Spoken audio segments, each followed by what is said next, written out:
Yeah, everything's set up. All right, all right, all right. What's good? What's good? What's good? You tuned into the Corner Radio, hosted by your man Kill. I got my squad up here with me today. I got my man Jace. What's going on, fam? Ain't nothing, baby. How you feel? Oh man, everything good, man. Everything good. Just glad to have everybody on tonight. And then I got two of my folk from one of my favorite hip hop podcasts out here, the Light Podcast. I got my man Scott and John. What's going on, y'all? What's good, Kill? Always glad to be here, man. Anytime. No doubt, no What's doubt. What's going good with you, on, John? Kill? Good, Kill. Just like Scott said, man, it's good to be here, man. All right, no doubt, no doubt. Well, you know me. Let's jump right into it, man. My man sent me this link from Rolling Stone, and they had a joint called the 20 Great Hip Hop One-Liners. Now, number one, anytime somebody sends me a link from any magazine or website, just being honest with you, I almost discredit it from the door because I feel like so many of these websites and these magazines got young cats writing for them or whatever. You know what I mean? I almost feel like if you don't got nobody at least 36 and over on your squad, I really probably don't want to hear nothing you got to say. You know, and I hate to sound like that, but it's just the truth. I was telling my man the other day, when you look on ESPN, you take the average age of those cats up there who are on the air giving their opinion on stuff is definitely 40 plus. You know what I'm saying? They don't got nobody fresh out of college, no 24, 25-year-old on there. So I feel like that's always a discredit to the older dudes in the game. But I was looking at some of their one-liners, and it's like Lil Wayne, real G's moving silence like lasagna. And I'm like, that's a one-liner? You know what I mean? They had Kanye, I'm trying to right my wrongs, but it's funny, them same wrongs helped me write the song. I'm like, all right. You know, then for Big, you got Climb the Ladders to Success, escalator style. Now, keep this in mind. Out of everything Biggie said, they gonna pick Climb the Ladder to Success, escalator style, and this is from a song called Just a Memory off the album The Duets. But see, that's what I'm talking about right there. Like, dog, come on, man. You know, you got Big L. I wasn't poor. I was so po, I couldn't afford the OR. Nothing off Ebonics, but, you know, so, and the list just goes Eminem. The best part about me is I'm not you. I'm not even a big M dude, but that's the line you picked to represent Eminem. So all that to say, man, anytime somebody sends me something like that, you know, I got to get down with my dudes who I already know are heads and really come up with the one-liners who hit you. So I'm almost looking at it like anywhere from 2 to maybe 6 bars right there. For cats who don't know out there, the average verse in a hip-hop song is 16 bars. So we looking anywhere between 2 to maybe 6, maybe pushing it to 8 to get your point across. But I'm interested in what y'all cats got for your one-liners. So, Scott, why don't you start us off, bro? What's one of your one-liners that you got for us? All right, first of all, let me just say it like this, Kill. This was a hard-ass exercise, man. When you first hit me, I was like, bet, this is going to be all right. I can get it. Then, as you sit down, you start to really go through the one-liners and, you know, the things that really got to you. That was difficult, man. It was difficult to really narrow it down. So, I'd like to start it off with something that Rakim said that moved the crowd. And I'll just set it up real quick. One of the things, you know, Rakim, one of the greatest MCs of all time, right? And, you know, I think, you know, some of the things that he said, if you really dissect his lyrics, are incredibly valuable. They're invaluable. And if you listen closely, he gave you instructions on how to be like him, on how to be a great MC. So I go to the track Move the Crowd, where he said, how could I move the crowd? First of all, ain't no mistakes allowed. Here's the instruction. Put it together. It's simple, ain't it, but quite clever. So he told you right there, you know what I'm saying, like how to be like him, how to do it. You can't make no mistakes. Now put it all together. You know what I'm saying? It sounds easy, but it's not. You can't be like me. It's difficult to be like me. So I know it's real simple, but those are one of the gems that I take from Rakim right there. Nah, that's dope. That's dope. That's dope. I think it may be a couple more Rakim joints for tonight. So, you know. Oh, yeah. Yeah. Jace, what you got on tap for us, bro? Man, just to echo what Scott said, this was really hard, man. you start to thinking, there was so many dope verses, so many dope lines from a lot of spitters out there. Right. Kind of sum it up and break it down. But anyway, we started off with you pretty much can't go wrong with a reasonable doubt, in my opinion. Right. Right. So off of Can I Live? Lock my body, can't trap my mind. Easily explain why we adapt to crime. I'd rather die enormous than live dormant. That's how we on it. Live at the main event. I ain't gonna go any further. Y'all get the idea, man. Those lines encapsulate a lot. Like if you were back in the '90s, late '80s, early '90s, crack drugs was on the scene. Everybody had this do or die mentality, and those lines right there just kind of sum it up. Yeah, and it's funny that line we had done Salute and Reasonable Doubt. That was one of my favorite verses from Jay off that. So nah, I definitely feel you on that joint. You can't go wrong with Jay. I don't think it's gonna be too many cats. Like I almost say, like, y'all freshmen, y'all go out there and read Rolling Stone. When y'all want to learn, y'all come. You know what I mean? When y'all want to learn some things, come over this way. Go to that. That's remedial English, like to me. That's remedial hip hop. Come over here when you're ready for the good stuff. John, what you got on tap for us, bro? Well, I don't know who I want to start with off my list. I hate to sound like I'm just saying what everyone else said, and that's dang, Kill, this was hard, man. This was hard, man, especially for me because I've been listening to hip hop since '78. Right. So, and even when you go back a little further, once I got into hip hop and started listening to a little Gil Scott-Heron, so he was a little earlier in the '70s. So I mean, there's just so many cats, but I'm just going to start it off. Your boy Jay already said Jay-Z, so I'll wait to circle back around to him. Scott already took KRS. Nah, he took Rakim. Rock. So he took Rakim. So I want to go with KRS. I want to start it off with the teacher.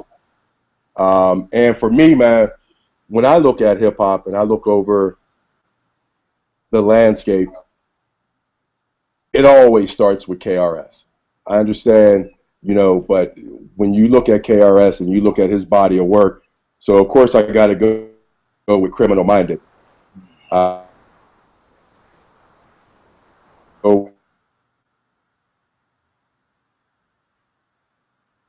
up, John. Right in the middle of Criminal Minded from verse 2. You're a king.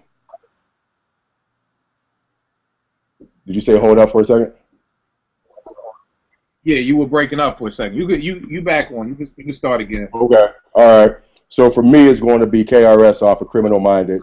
Right in the middle of, I think, his second verse, he says, "You're a king, I'm a teacher. You're a b-boy, I'm a scholar. If this was a class, it would go right under drama. See, kings lose crowns, but teachers stay intelligent, talking big words on the mic, but still irrelevant." And when you look at the whole hip-hop landscape as we see today, that currently applies. You know what I mean? Everybody's trying to be the king. Everybody's trying to be number one. No one's out there trying to teach and uplift. And if you're out there and if you're trying to teach and uplift, what he's saying is your reign will be longer than anybody else's reign. Because if you're teaching, you're bringing people with you. If you're trying to be a king, you're just standing on top of what somebody else has already built. So that teacher is far more significant than that king that everybody's trying to be in the industry. You feel me? I see you over there dropping science, John. I see you. I see you bringing it. That's because I hang out with Scott a lot. You know what I mean? You had it, bro. You had it. Nah. That's dope. That's dope. You can't go wrong with KRS.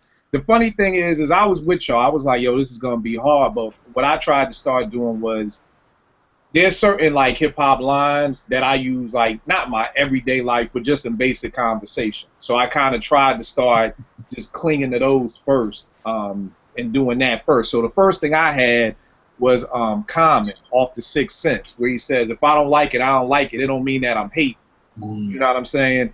And the reason why I picked that joint is because I always felt like it was this trick that Puff pulled on everybody.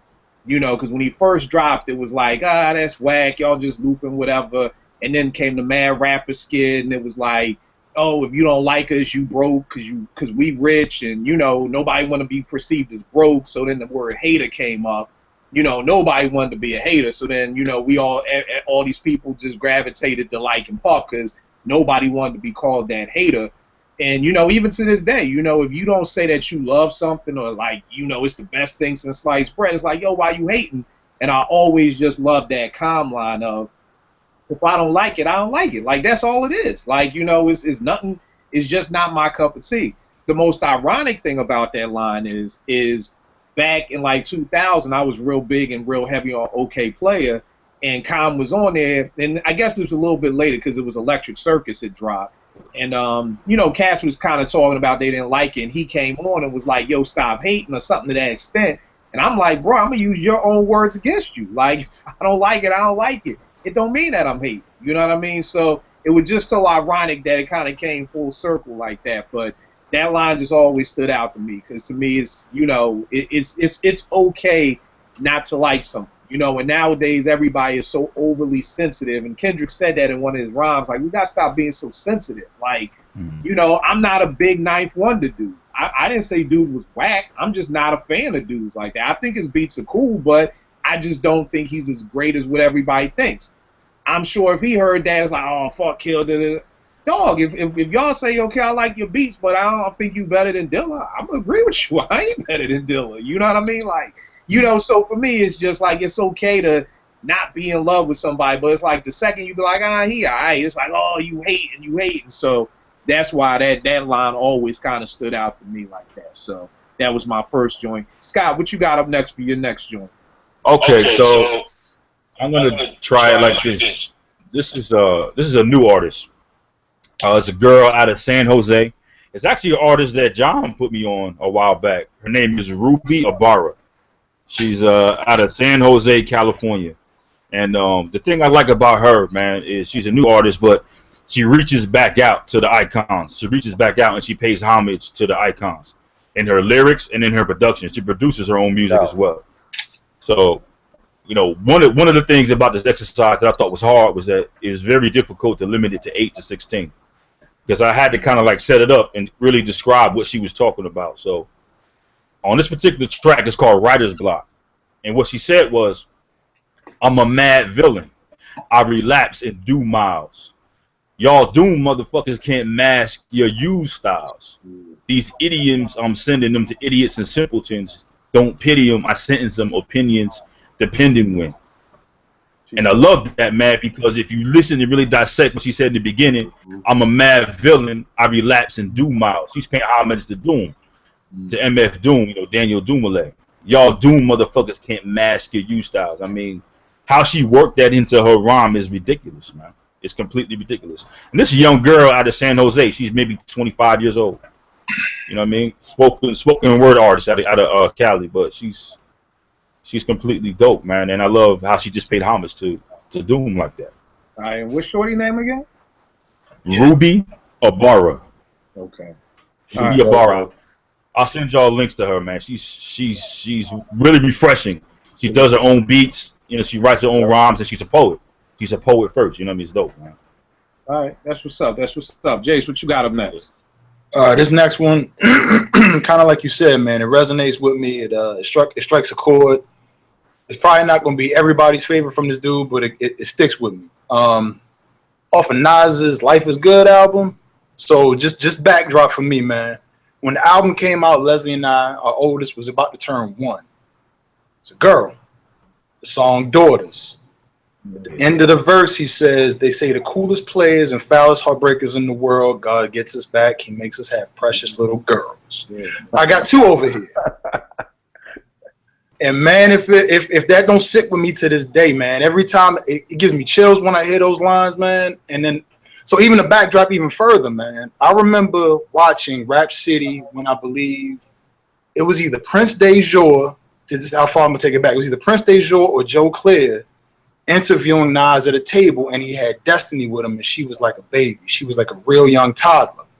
To see the video and to see the progression, not only in him lyrically, but his daughter growing up, and just watching my daughter now, she's 5. At the time, she was about to turn 1. Right. Yo, and the madness in the world, y'all know how it go. We all, man, been hunters at one time or another, if we ain't still now. And then transitioning to lifehood. One, I thought the album was dope. Some people ain't necessarily get it, and that's cool.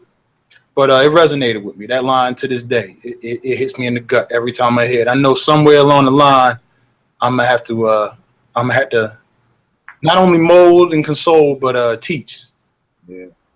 You know. Same thing, bro. You know, Nay about to turn 11, so I already got little boys in her school already plotting. So, you know, it's part of the game, B. But you exactly right on that joint, man. That's probably my favorite part of that song right there. You know, perfect way. We always talk about starting a verse. That's the perfect way to end a verse too. Mm-hmm. You know what I'm saying? And that's another missing skill in the game. So that's another dope choice. John, what you got on next? Well, I'm going to go back to Rakim, and I'm going to go to Follow the Leader. One of the dopest lines I ever heard in hip hop came from Ra, man, off of this cut, and he was like, "Stop bugging." A brother said, "Dig him." I never dug him. He couldn't follow leader. He couldn't follow the leader long enough, so I drug him into the danger zone. He should arrange his own face. It's basic. Erase or change your tone. There's one R in the alphabet. It's one letter, word, and it's about to get more complex from one rhyme to the next. Listen, how he and I know I read it with a couple extra pauses because I wanted to pause in certain places where he said there's one R in the alphabet, and then he comes down to that next verse. He says it's one letter, comma, word. So he already flipped just one letter into a whole word, meaning his name. He introduced himself to everybody like they're as the R. You know what I mean? Everybody's Rakim, but right there, he told you, I'm the R, period. No mistakes. You know what I mean? I can keep dropping bars that will line up with this bar, but that right there, he couldn't follow the leader long enough, so I drug him. You know what I mean? You can, hey, look, you can get with it or get ran over. How many times have we heard that from movies to different lyrics? How many MCs have flipped that same verse talking about how dope they are and how people got to get brought to them? Jay-Z even did it later on when he talked about the re-release of Reasonable Doubt 4 years later. He was like, cats wasn't ready for me back then. I had to catch them up. Now that they heard me a couple times, now let me re-release my first joint so now that they can hear Jimmy. That's the same thing that R is saying right there. Couldn't follow the leader long enough, so I drug him. Dope. That's dope. The next joint I got up is Jay-Z. You know, a name who's been said already, and it's from The Takeover. And it's a wise man told me once, don't argue with fools, because people from a distance can't tell who is who. Yes, sir. You know what I'm saying? Yes, and I think for me, that's just the way that I've learned to live my life, man. You know what I mean? Like, you know, you can't argue with everybody, man. You know what I mean? And every time, from the first time I heard it to even now, I just always look at it like somebody looking from afar and just seeing two people arguing, and you can't tell who is who. You know what I mean? And it was just, for me, at 42, I got too much stuff I got to do. So, you know, I don't want to argue. You know, that's why I try to have brothers like y'all up here where we could build with each other and learn from each other. Not just, you know, well, I think Big is better and I think Jay. I don't want to argue no more. You know, I'm just like, yo, let you know, explain to me why you think Jay is better. I tell you why I think Big is better. It don't mean I got to change your opinion or you change mine. I'm just interested now in just, you know, wanting to know why about so many things, or why people, you know, choose the MCs or the verses or whatever they do. So that's just something I always really, you know, and even back again with the internet and OK Player and chat rooms like that with hip hop, you know, I find myself arguing with people, and then I go to their profile page and it's a kid who's 18 years old from London. Why am I sitting here arguing with, like, I was like, I'm done, man. Why am I'm going back and forth for 2 hours, going, you know, typing up a storm, and it's like, yo, this kid's 18. This nigga don't know no better, man. So, you know, that J line just always resonates with me, like, you know, because again, people from a distance can't tell who is who. You know, it just sound like a bunch of noise. So that was my next joint. Scott, it's funny you say that, Kill, because that's what my grandfather used to always tell me growing up. So the first time I heard, so that was going to be one of my choices, but I was like, yeah, nah, I think I said that on one of the podcasts, so I had to leave that one alone. It's kind of like repeating a good suit. You know what I'm saying? So, but that is a dope line, though, no doubt. Yeah, crazy line. Scott, what you got up next, bro? All right, first I just want to say I agree with what you said 100%, man. Art, you know, hip hop is art, and it's subjective. You know what I mean? So, you know, arguing about it, I think is kind of futile at times, man, because, you know, different artists and songs resonate with people for different reasons, man. So Hey, I agree with what you said 100%, man. But so the next one I got, again, digging back into what I said first with Rakim about him giving instructions. He said, first of all, no mistakes allowed, right? So I like songs like that, man, where, you know, a real MC is giving you instructions on how to do this, right? So again, kid, I apologize. I'm kind of hard headed, man. I got more than 16 right here, man. I gotta set it up right though. You know what I'm saying? All right. So this is M1 Dead Prez. This is hip hop, right? One of my favorite songs of all time. He said, "If you check 1 2, my word of advice to you is just relax. Just do what you got to do. If that don't work, then kick the facts. If you a fighter, rider, biter, flame igniter, crowd exciter, or you just want to get high, then just say it. But then if you're a liar, pants on fire, wolf crier, agent with a wire, I'm going to know it when I play it." You know what I mean? So I love that, man, because he's giving you, that's a gift right there. He's giving you instructions on how to be a real MC. Be authentic. Be who you are. You know what I'm saying? Do what you got to do. And I think he's really speaking to those fake MCs, the one that's not really authentic, the ones that's bringing the culture down with that nonsense, with that stupidity. And I just love that, man. I love that song. I listen to it almost every day. Yeah, it's funny. I was just watching Up Late last night or one night last week, and the Dave Chappelle Block Party came on. Yeah. And then they was on there. So yeah, I was just listening to it myself. So yeah, that's dope. Yeah. That's dope. Jace, what you got up next? Yeah, I talked to you about this last show, man. One of my favorites, one of the most underrated MCs, I think, Black Thought, is from the Rising Down album. Like I don't know if y'all remember the album. On the intro, all the fellas on the phone talking about the path, the direction of the group, and they just start arguing. It's just all this friction and tension. Boom, coming to Rising Down, and the song is basically about how everything is going backwards. Society is changing for the worse. Everything is going down, rising down. And the verse Thought says, "It ain't hard to tell if the conditions is drastic. Turn on the telly and peep for the news captions. How you want it bagged, paper or plastic, lost in translation or just lost in traffic." Like with everything going on, the way information is spilled, and it's real easy to get lost in the sauce, not be able to tell who's who, what is what. You can either get misinformation or just misinterpret it. We could recycle the same garbage, the same nonsense. There's so many different ways to take those bars, man. It's just, man. The first time I heard it, it hit me. I was like, yo, this is it. This is the world we live in. It's crazy. Mm-hmm. That's a dope album too. That Rising Down. Yeah, it is. It's dope. Dope. John, what you got next, bro? Well, it seems like Scott and I are about breaking the rules. I don't know. Maybe that's why. maybe that's why when we put out an episode, it's like it's a struggle for Scott to edit it down to just 2 hours and 30 minutes because we do talk a lot. But for me, man, I got to go with Jay-Z. And it's off of his Young Forever. And I'll just start it off. I mean, pretty much everybody knows it. But life is for living, not living uptight till you're somewhere in the sky. Fear not die. I'll be alive for 1,000,000 years. Bye-bye. Are not for legends. I'm forever young. My name shall survive. Through the darkest blocks, over kitchen stoves, over Pyrex pots. My name shall be passed down to generations while debating up in barbershops. Young slung, hung here. Showed that nigga from here. With a little ambition, just what we can become here. And as his father passes his story down to his son's ears, younger get younger every year. Yeah. Every year on my birthday, I post this song. Because to me, that immortality thing is serious.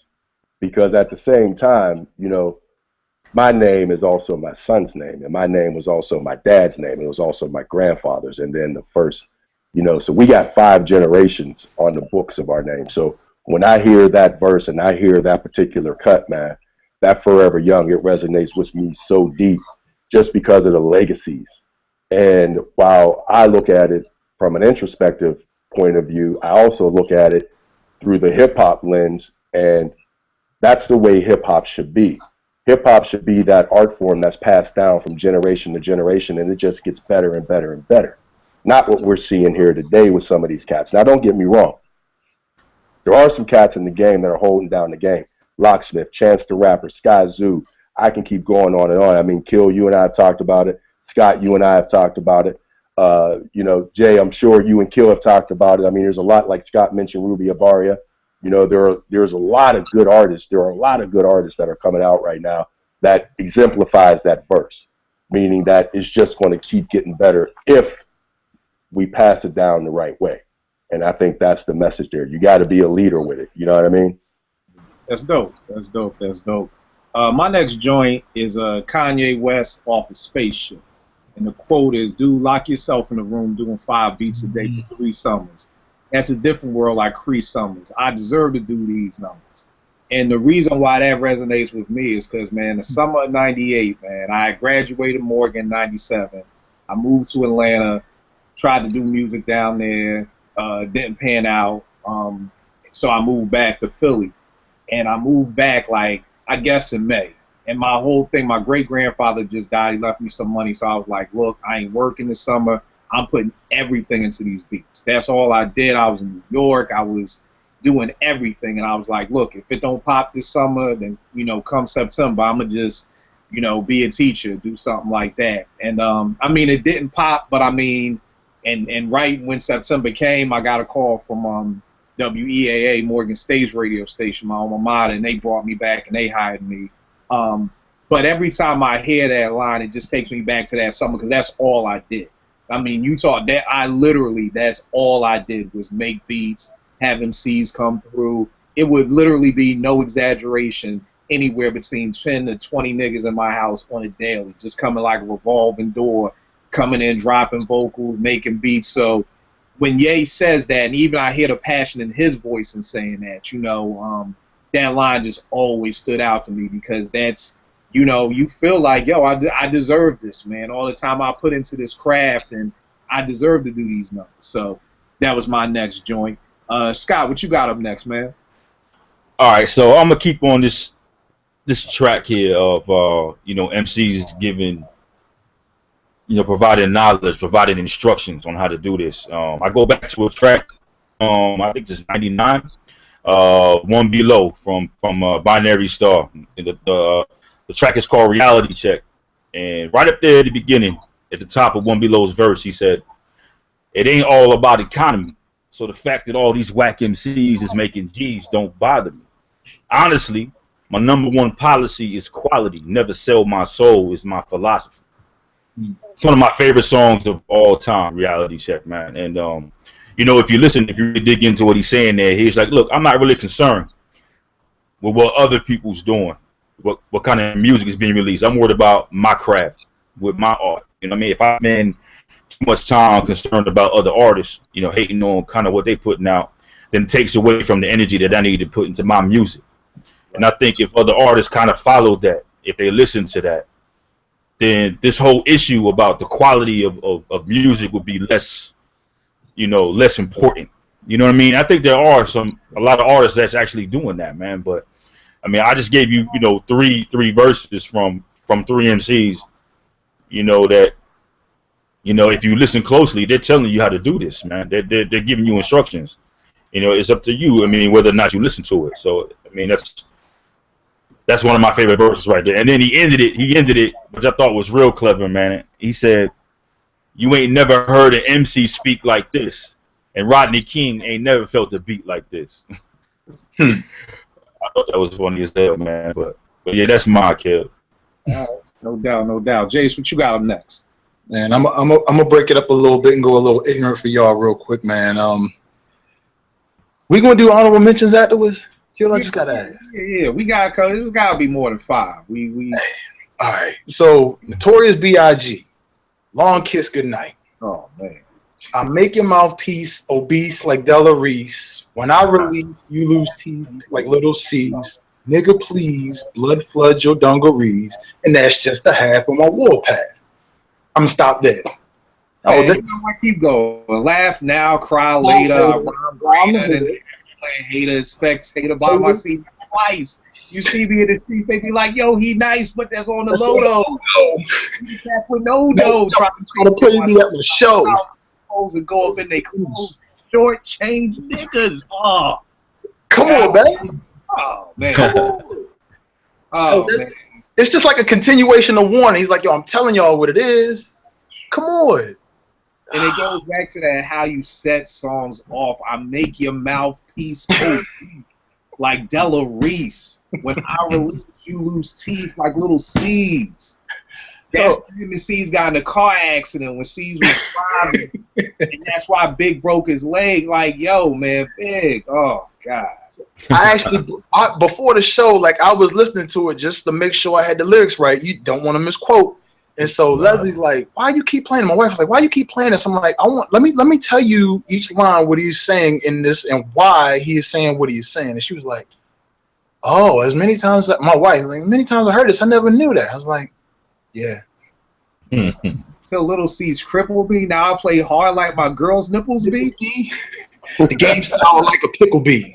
Yo, you know the rule for BK to do Jeru. Oh my God.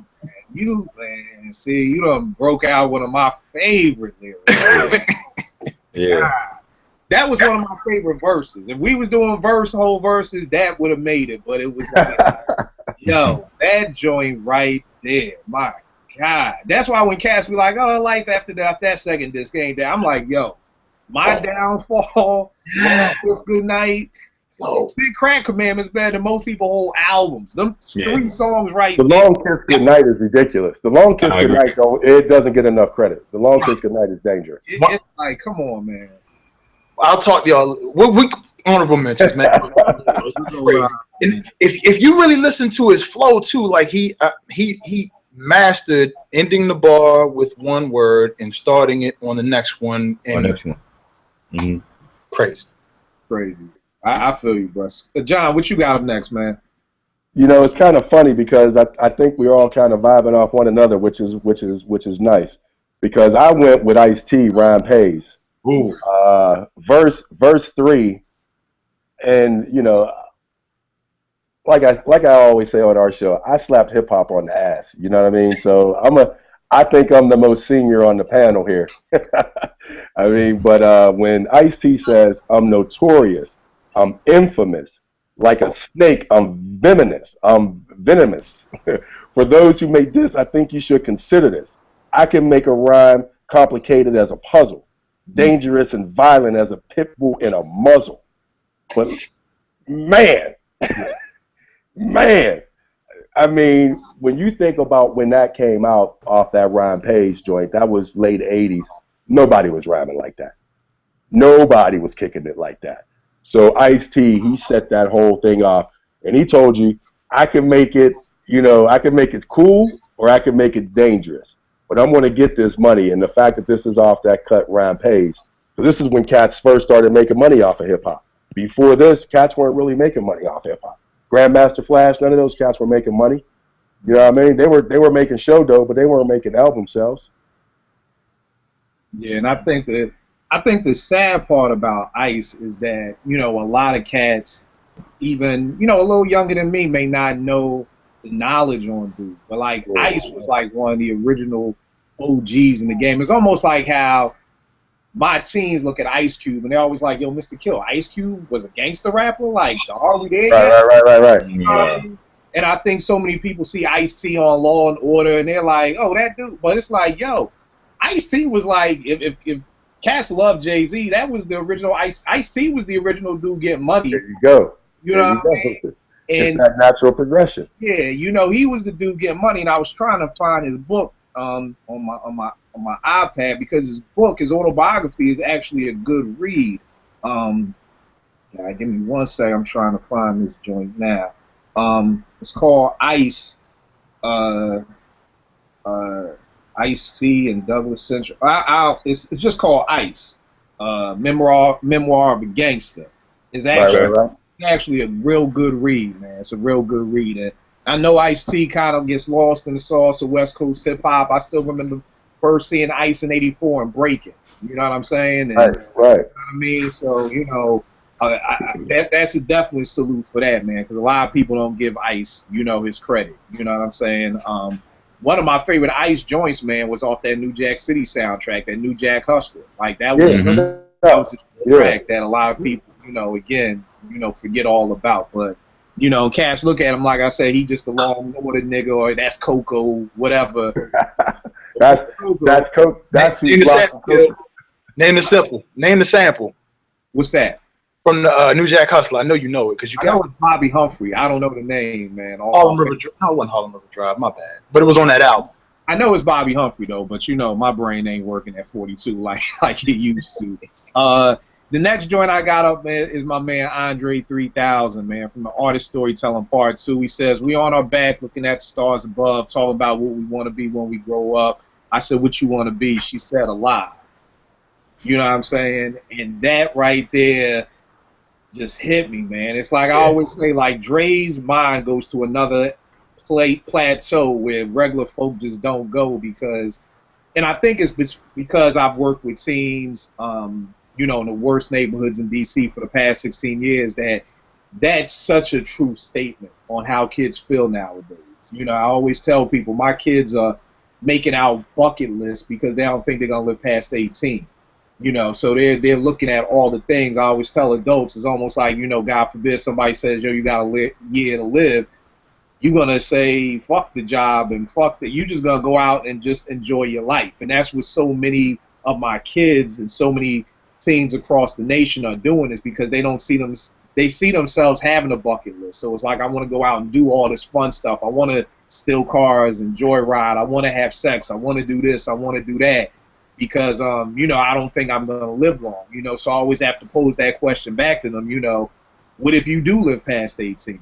You know what I'm saying? What if you do that? One of the things I do with my kids, I make them come up with mission statements for their lives. So when they have to make these decisions, it's like, all right, well, if I know I want to, go to the NBA, is getting in a stolen car going to help me with that? So hopefully they have something to kind of weigh that decision against. But when you're 17 and you don't think you're going to live another year, yeah, I'll get in a stolen car. Why not? Why not? So I just thought Dre saying that line was and it just always hit me because, like I said, I hear it every day. I see it every day as these kids not thinking they're going to live too long. So just that, I said, what you want to be? And it's like, anytime you ask a kid that, it's like, oh, I want to be a doctor, lawyer, basketball player. But for the answer to be, I just want to be alive. Like, that's it. You know what I mean? And it's such a simple answer, but I just thought the way Dre spit it was just crazy, so that was my next joint. Scott, what you got for your last joint, man? I mean, we're gonna have honorable mentions, but we just gonna stick those joints. But what's the last joint you want to explain? Okay, so I can't leave this without doing Nas, my favorite MC of all time. I can't do it. So this comes from Illmatic, New York State of Mind. He said, I never sleep because sleep is the cousin of death. Beyond the walls of intelligence, life is defined. I think of crime when I'm in the New York State of Mind. And the reason why I like that joint, man, is because if you really dig into what Nas is saying right there, man, he's saying life is much bigger than what we perceive. You know what I'm saying? It's so much bigger. There's so much more out there. And that song, if you even though the album is kind of dark, you know what I'm saying, Nas is kind of describing his reality in Queensbridge. If you listen to what he said, I never sleep, because sleep is a cousin of death. He's about life. He's about living life to the fullest. You see what I mean? And he was like, when you think about life and why we're here and what we're doing, it's so much bigger than what you can perceive. You know what I mean? And that young kid, even him, he was, 17, 18 when he made this album? Right. I mean, he was incredibly awake, you know what I'm saying, to write lyrics like that. And this album here, Illmatic, was really the first album that made me sit back and think about what I was listening to. You know what I mean? So, and in that lyric in particular, you know what I'm saying? So, I had to give you a Nas, man, for this exercise, man. That right there is probably my most favorite of all time.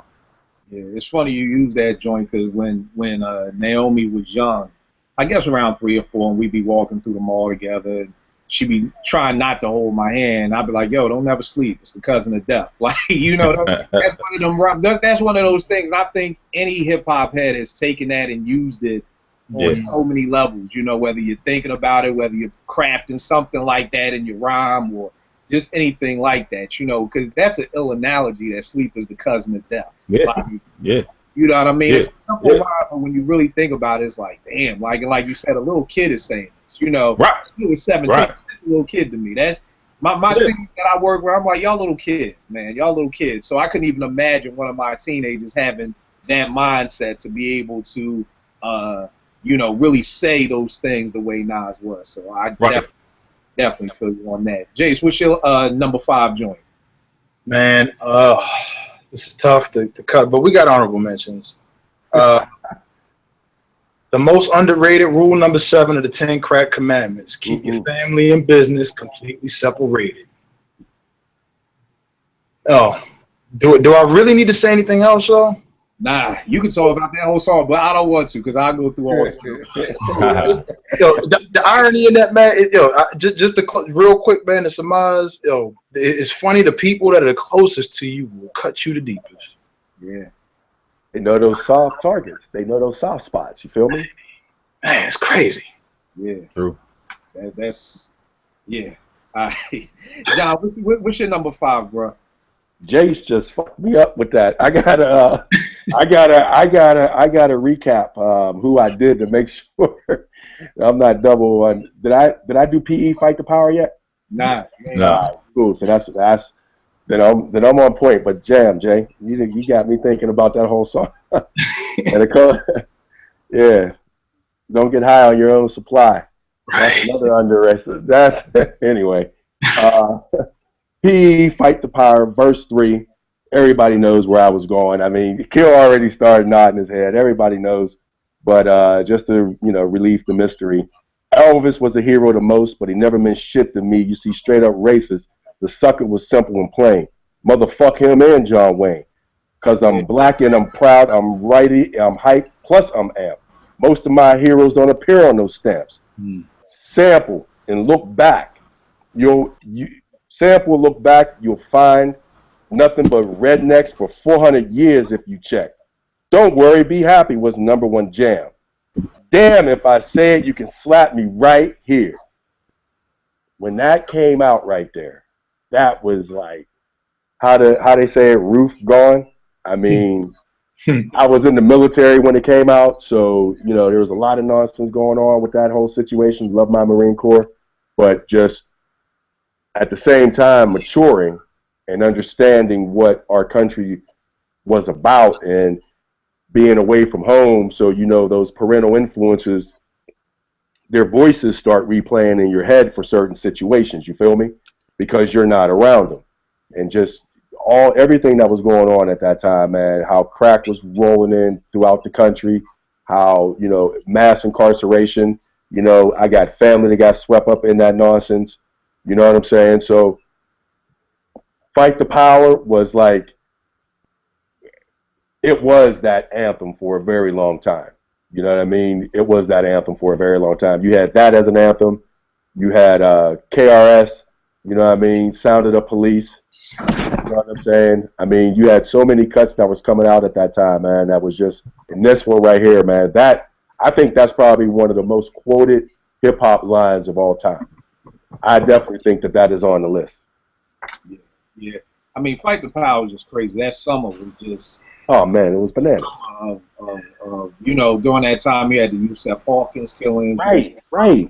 You had so much stuff that New York was just a bottle keg at that time. And when Fight the Power came out with Do the Right Thing, it was just, it was like literally like a powder keg. Like, it was just the explosion of just everything that had been going on in New York City. So, yeah, incredible song, incredible line, you know what I mean? And that's what I loved about Chuck.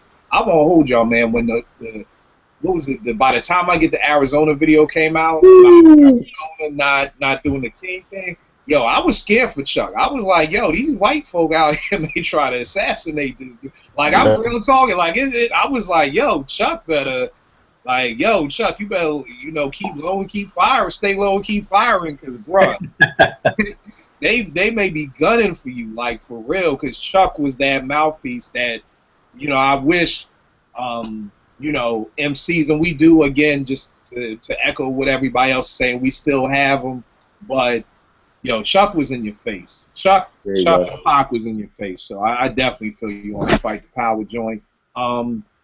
For my last joint, before we go to the honorable mentions, I'm going to go with Jay-Z again. from where you from, where I'm from. And where you said, well, you can't put your vest away and say you wear it tomorrow because the day after we'll be saying, damn, I was just with him yesterday. You know, and that line, that song to me, that's funny because back in 2001, I had my one of my coworkers, Jeff, this white dude, real cool dude. One day, him and his wife rode up to Philly with me and T to go to the old neighborhood. And he was like, yo, Kill, you know, how was it growing up in your neighborhood? And I just put on where I'm from. Like, that was it. I was like, yo, I could Scared the explain hell it, out of it. but I honestly think where I'm from is probably the best depiction of growing up in the hood. You know, the church is the flakiest. Niggas been praying to God so long that they atheists. You know, Boosters in Abundance, buy a half price sweater new. Like that whole song is just like, I just listen to this and that's how it is. And I just always thought the way he flipped that, you know, when you can't put your vest away and say we'll wear it tomorrow because the day after we'll be saying, damn, I was just with him yesterday. Like, you know, again, Jay's brain, you know, you got those cats who take it to a whole nother place of being able to say something so simplistic but making it sound so not only dope but just freaking it. So that was my number 5 on that. So let's go into some honorable mentions. Cats don't really gotta explain why, just what are their joints. Scott, what is one of your honorable mentions, man? All right, for me, honorable mention, Skyzoo. Skyzoo off his music for my friend's joint. The track is called Suicide Doors. He said, as I think of how to begin this, I already thought up the ending. And if the ending dictates the way the start of it's written, then I'm really rewinding what isn't. Get it? Right. Yeah, Skyzoo. Yeah, man. Yeah. Guys, a problem. Jace, what's one of your joints? Beanie Siegel, Streets is Talking. Pull pressure to the trigger, bullets fly in threes. You'll forever rest under bullshit, dirt, lies, and leaves. I bullshit, dirt, tell lies, and leave. Look in my eyes, realize it's Beans. Beans. I'll say this, man. Beans was a monster. I mean, he's still, you know, I understand after all the losing the kidney and everything, you know, he had a nice little verse on Pusha T joint, but that Public Enemy #1 mixtape, yo, Beans is a monster on that. In fact, I'm gonna jump in before I go to Scott because I had a Beans joint too. It's from. He's just gonna leave me out. Scott already went. I understand. So he had a joint off the Public Enemy mixtape called "I'm Built for the Truck." This nigga says, "I'm built for the truck, but I look good in the coupe. Fresh fitted white tee and some boots. My army fatigues, but still I rock the shit out of suits." Like, I was like, yo, this dude just said I rock the shit out of suits. Like, yo, it was, and then he went on to say, "I'm the shit like 3 wings, salt, pepper." What did he say? "I'm the shit like 3 wings, salt, pepper, and hot sauce, a Lucy and a bag of chips." Like, yo, that ain't some around the way, Yes, sir. hood corner. You just on the court like, yo, give me 3 wings, salt, pepper, or hot sauce. You know, Pat, give me a Lucy and a bag of chips. Like, Beans. You know, my bad, John. What you got for us? No, that's all right, man. I'm gonna be forever offended for 2 things. Because when you did that Jay-Z episode, you were supposed to have me back on, and you didn't. No. We never did it. We never did it yet. What do you mean you haven't done it yet? We haven't done the second. You got at me about. All right. I got you. All right. We got that on air a second time. I got a double commitment. But I got to go with a new cat. You know what I mean? Because when I heard Kendrick Lamar's Mad City, man. I mean, my nephew, I gotta give him mad love on that, man, because he bought the CD and gave it to me. He was, "Oh, you gotta hear this." And I know how you are with new cats. You won't bump new cats, but here, just put it in your car on the way home from work and trust me. So Mad City, when Kendrick says bodies on top of bodies, IVs on top of IVs, obviously the corners between the sheets like the Isleys. I was like, damn, that ain't nothing but a killing field out there, what he's describing. You know what I'm saying? I mean, when you think about what he just packed into that verse and the visualization that takes place for that, man, I mean, it's crazy. And for that kid, you know, I like where some of these new cats are taking hip hop. You know what I mean? Because they're keeping it with the elements of it. And when you think about, you know, hip hop being born from that struggle and being that street reporter, he just told you about his summer right there. You know what I mean? Just about the killings and everything. You know, the kid's dope, man. Yeah, that's dope. That's dope. I'm gonna do a couple of mine, or we could just all do a couple. I got KRS South Bronx. As hard as it was, as hard as it looked, and as wild as it seems, I didn't hear a peep from a place called Queens. That was like one of my favorite lines. Y'all gotta understand with hip hop, when I rock with you, like I rock with you. Like when that whole East Coast West Coast war was going on, I've never heard a Tupac album for the simple fact that I was riding with Big so that it was like, nah, I don't even like. I was riding with BDP in '86 and '87 so hard that anything about Queens was like it was just X'd off for me. KRS Bridge is over. Brooklyn keeps on Manhattan keeps on making it. Brooklyn keeps on taking it. Bronx keeps creating it. And Queens keeps on faking it. God, what's another joint I got? Biggie, Raw Nights, I Perform Like Mike, Anyone, Tyson, Jordan, Jackson, Action, Pack Guns, Ridiculous, and I'm quick to butts if my ends you touch. That's crazy. God, man. I got Black Thought, Push Up Your Lighter, Southeastern Pennsylvania Transportation Authority is what I'm probably on if I ain't whipping a land throughout your section. Like the way he just made section rhyme with what he said, and if you from Philly, you know our bus line is called SEPTA, and it's short for Southeastern Pennsylvania Transportation Authority. So, and my last two, J-Roll from the Alcoholics, The Next Level, when he says, you a nigga, everybody diss because you can't butts this, you got a bad name like Dick Butt Kiss. I always thought that was hilarious. That like to my date, I'm like, that's one of the funniest. Like, who sets off they rock? But that's when you can have fun with hip hop, and that's what I loved about the Alcoholics. Them dudes just have fun.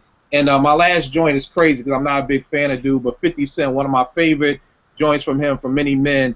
Pussy niggas put money on my head, go and get your refund, motherfucker, I ain't dead. I was just like, yo, how you gonna tell niggas to get a refund? Because they have money on you, but they ain't kill you. I was like, that's genius to me. But Scott, run down some of yours, man. All right, I'm gonna give you one of my all-time favorites right here, man. He said, this is Q-Tip, check the rhyme. He said, okay, if knowledge is the key, then just show me the lock. Got the scrawny legs, but I move just like Lou Brock. With speed, I'm agile, plus I'm worth your while. 100% intelligent black child. My optic presentation sizzles the retina. How far must I go to gain respect? Well, it's just kind of simple. Just remain your own or be crazy, sad, and alone. Bro, Q-Tip is one of my favorite of all time. And I'm going to leave you with this one, man. Guru Mass Appeal. He said, a lot of rappers be like one-time wonders. Couldn't say a fly rhyme if there was one right under their noses. I hate those motherfucking poses. But I'm so real to them, it's scary. With my unique skills, nah, you can't compare me. Rest in peace, Guru, man. One of my favorite of all time. Yeah, hell yeah, hell yeah, hell yeah. Jace, what you got left? I'm going to give you three real quick. John Blaze, Big Pun. Anyone test the pun must die. Just give me one try. Menace to Society. You know you done fucked up, right? So, every time I hear that, I crack up laughing. So you bought the bottle of beer? Definitely. I just crack up. From American Gangster, the intro from Prey, the mind state of a gangster from the 40s meets the business mind of Motown's Berry Gordy, turned crack rock into a chain of 40/40s. Sorry, my jewelry so gaudy. It's gaudy to make that New York accent, made it all connect. Dope.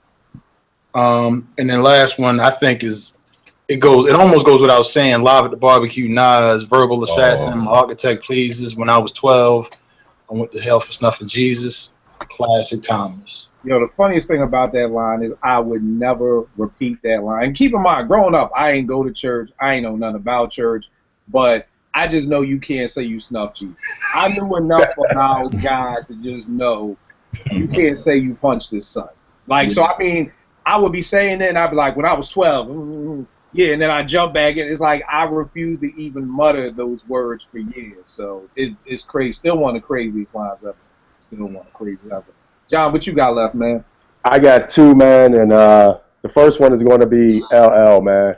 And again, just simply because radio was so quintessential to hip hop, you know what I mean? It basically took hip hop to the stratospheric level that it is today. And he said it. I'm sorry if you can't understand. When I need a radio inside my hand, don't mean to offend other citizens, but I kick my volume way past 10. You know what I mean? And that was back in the day. We didn't have the 16 batteries. You know what I mean? When Do the Right Thing, when Radio Raheem was like, 20 motherfucker, 20. D motherfucker, D. You know what I mean? We all felt that because who didn't have a boombox that didn't take, 20 motherfucking D batteries, So, and then the last one I'm going to leave you with is, I got to leave you with Jay-Z, and I got to go to that Drug Dealers Anonymous. I know everybody likes that joint he got with DJ Khaled, but I really think this Drug Dealers Anonymous is going to take about cats 4 or 5 years to catch up to. I really don't think people understand what he's saying and what he's putting down in here. And verse 2, I mean, he just rips the can wide open. Federico Fellini in the flesh. Sergio Cicchini inside his mesh. Bitch, I've been bracking since the 80s.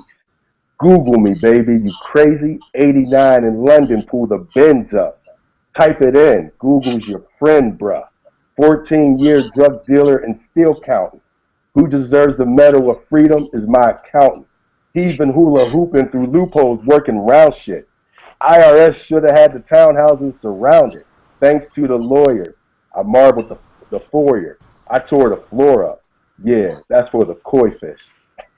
I mean, when they finally get around to breaking just Drug Dealers Anonymous down, then we can get to I Got the Keys. Because, I mean, it's what he said right there. First of all, he ripped up that white chick, Tommy Lane, whatever her name is, who said he was a drug dealer for 14 years. When everybody knows Jay-Z wasn't a drug dealer for 14 years. But that was just telling you what white people's perception of him. So he said, okay, fine. You want to think I was a drug dealer for 14 years? Then shit. Shout out to my accountant then. You know what I mean? You want to think I'm getting all this from selling crack on the block for 14 years? You're dumb. You know what I mean? So he opens up the line with Federico Fellini in the flesh. Obviously, I'm just that felon just off the break, and I'm right in your face with it. Since you've been talking about I'm a 14-year drug dealer. Shut your mouth. You know what I mean? That Drug Dealer Anonymous, man, is such a dangerous cut. I mean, when I know Chill, I already know you chopped it up a few times, but that's a dangerous record right there. Oh yeah. Push and J both put in work on that. Oh yeah. But Jay took it over because Push never came back after verse 1. Jay took that joint over and he drove that cliff. I mean, he listen. Yeah. Never mind. We'll say that for the Jay episode. Yeah, we gonna say after the Jay. I actually forgot. I got 2 more. One of my favorite joints that John said LL. One of my favorite albums is Mama Said Knock You Out, man. I think that's one of the most slept on hip hop classics ever. He has a song there that most people never talk about. It's called Cheesy Rat Blues. You know what I'm saying? And it actually freaks the Kool and the Gang sample that Tip and Tribe ended up using for the Scenario remix years later. Marley flipped it first. And it's basically LL just talking and telling the story of him falling off. And in the verses, I just laugh and say, so what I was rich. But when I walk away, it's like, ain't this a kick in the rear? And I'm standing here and can't afford a tissue for my tears. I had to learn in an incredible fast way. When you ain't got no money, they treat you like an ashtray.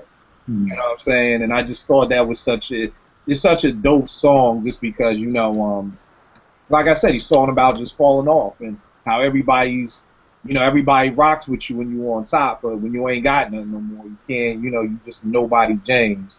And then my last joint I'm gonna leave with Rakim. I can't end without saying one to him. I take 7 MCs, put them in a line, and add 7 more brothers who think they can rhyme. Well, it'll take 7 more before I go for mine. That's 21 MCs ate up at the same time. You know what I mean? And I mean, ain't nothing to be said about that, man. It was, my melody was like 20 minutes long. Right. That's the longest. That may hold the Guinness Book of World Records for the longest song ever. And then it was slow as all outdoors. But you know, you can't ever go wrong with Ra or the melody. Like John said, the R. So, Scott, John, tell them all about the Light Podcast, where they can check y'all out. Give them all the information, man. Okay. So you can hit us up at www.thelightpodcast.com. John and I put out, we put out episodes about every 2.5 to 3 weeks. We also do an episode called Politicking, where we hit up, any pressing issues that we feel need to be addressed. We also put out mixtapes. We do interviews with artists that we think need to be heard.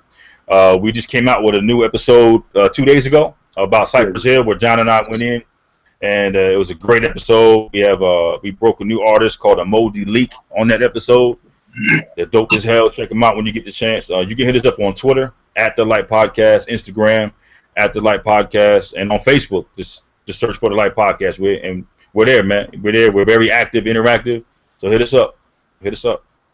All right, no doubt. Like I said, definitely one of the dopest hip hop podcasts that's out there. That's how I connected with Scott John through Twitter and just from listening to each other's shows. So definitely a dope joint. Jace, give them all your information for Twitter too, bro.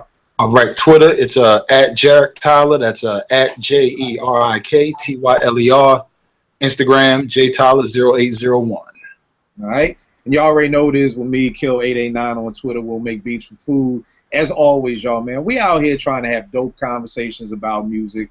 These are just some of the many brothers who I chop it up with. They're dope. They know their stuff. So, my thing is and you all are part of it, when I'll do my song of the day or we'll have conversations on Twitter. It's just about building with people. So, one of the things everybody always talks about is, oh, man, I miss the college days where I could talk hip-hop every day and where I could really get into good conversations. Man, I have dope conversations every day on Twitter with these brothers and so many more people who I've linked with. So, follow us, get at us, let's chop it up, man. That's what this whole game is about. Twitter ain't about just following your favorite celeb and all that stuff, man. Let's support each other. Let's, and that's what I really am praying for that we can get to, and that's why I love these two dudes from the Light Podcast. Because you got so many cats who be like, oh, I got a podcast to do hip-hop. He got one. I'm a diss him. Nah, man, we all trying to do this for the culture, man. Like, so, right. That's the thing, man. Let's get together. Let's support each other. Let's look out for each other and all that stuff, So, as always, good looking for chopping it up, y'all, man. I'm going to check y'all next week, man. I appreciate y'all. Appreciate you, Kill. Thanks, Kill. No doubt, no doubt. Thanks, man. Yo, dope show.